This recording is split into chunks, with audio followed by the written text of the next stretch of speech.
दंडवत हो. सर्व वासनिकांना हार्दिक शुभेच्छा. मुळात म्हणजे दीपावली आल्यानंतर खूप वेगवेगळ्या प्रकारे आपण या दीपावलीच्या निमित्ताने दिवाळी साजरी करत असतो. परंतु ही दिवाळी साजरी करत असताना एक लीळेचं प्रमाण आपल्याकडे तर आहेच आहे. स्वामींनी 8 दिवाळ्या ज्या आहेत त्या साजऱ्या केलेल्या आहेत. या संदर्भामध्ये आपल्याकडे दिवाळीच्या संदर्भातल्या लीळा आहेतच. आणि ते साजऱ्या करत असताना कुठेतरी यथार्थ पद्धतीने आपण ते साजरा करत सुद्धा आपण त्याच्यामध्ये समाविष्ट करत असतो. कारण की अन्य लोकांमध्ये जे जे काही गोष्टी केल्या जातात, जसं आपण मागच्या एका ध्वनी फितामध्ये आपण बघितलेलं होतं की आपण त्याच्यामध्ये सोन्याचं पूजन करायचं नाही, चांदीचं पूजन करायचं नाही, कुठल्याही अलंकाराचं पूजन करायचं नाही, द्रव्याचं, धनाचं, संपत्तीचं पूजन करायचं नाही, या संदर्भात विश्लेषण बघितलेलं होतं. परंतु मगाशी मला एक महत्त्वाचा प्रश्न केला गेला एका फोनवरून. त्यांनी विचारलं की ग्रंथाचं पूजन केलं तर चालेल का. अर्थातच त्यांची ही संकल्पना कुठे अशी चुकीची म्हणता येत नाही. त्यांना असं वाटलं की आपली खरी संपत्ती जी आहे ती ग्रंथ संपत्ती आहे. त्यामध्येही सूत्रपाठ, लीळाचरित्र आदी जे ग्रंथ आहेत यातनं आपल्याला मोक्षमार्गाचं ज्ञान मिळतं. तर मग का नव्हे आपण जर का या ग्रंथांचं पूजन केलं तर योग्य राहणार नाही का. कुठेतरी आपल्याकडे हा जर का प्रश्न आला तर आपल्याकडनं तर हो असं होऊ शकतं. म्हणजे मला जेव्हा हा प्रश्न आला तेव्हा मलाही वाटलं की हो केल्या जाऊ शकतं. परंतु म्हणजे आपल्याला लगेच कुठलाही नवीन विधी जेव्हा आपल्याकडे येतो तर त्या संदर्भामध्ये आपण विचार केला पाहिजे. ज्ञान, विवेक, बुद्धी त्या ठिकाणी आपण उपयोगात आणली पाहिजे. आणि कुठेतरी ज्ञानाचा आधार या क्रियेसाठी आहे का हे सुद्धा आपण प्रामुख्याने बघितलं पाहिजे. तर सर्वात प्रथम मी तुम्हाला सांगेन की मागे ज्या आपण त्या संदर्भामध्ये सांगितलेलं होतं की दीपावलीच्या निमित्ताने तुम्हाला पूजन करायचं झालंच ते विशेषाचं पूजन आहे, स्थानाचं पूजन आहे आणि पूजन आहे. या व्यतिरिक्त आपल्याला कशाचंही पूजन करायचं महानुभाव पंथामध्ये नाही आहे. मार्गामध्ये जरी तुम्ही बघितलं जात नाही.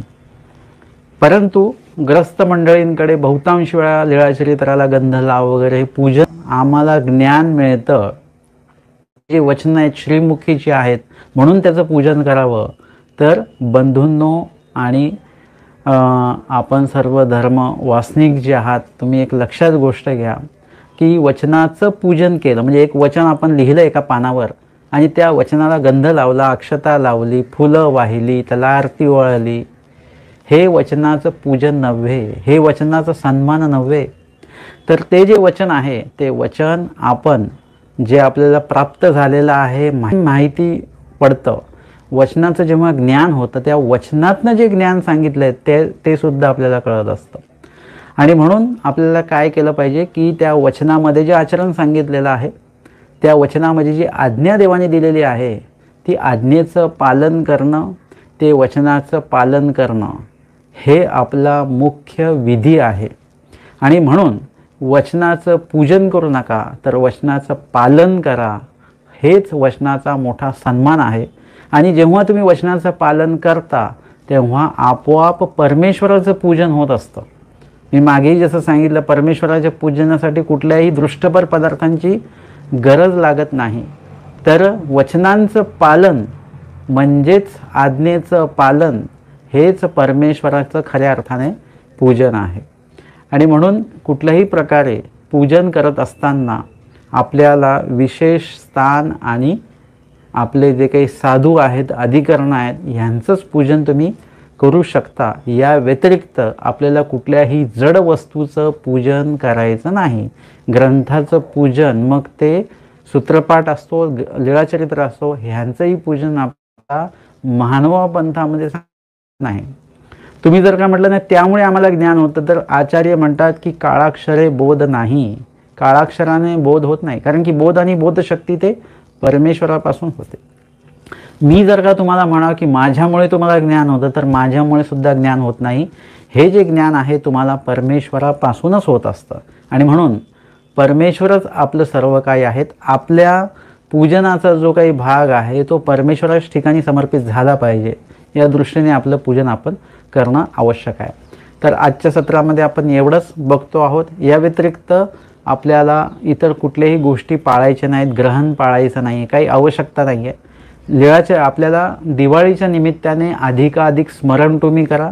दिवाळीच्या काही लीळा आलेल्या आहेत त्या अनुषंगाने तुम्ही ते आठवा आणि आपल्या वासनिकांमध्ये, आपल्या साधूंमध्ये तुम्ही काय करा, त्यांच्यामध्ये मिक्सअप व्हा, त्यांना भेटा, त्यांचा भेटकाळ विधी करा आणि वासनिकांच्या आणि साधूंच्या संगतीनेच आपण दिवाळी आपली साजरी करायची आहे.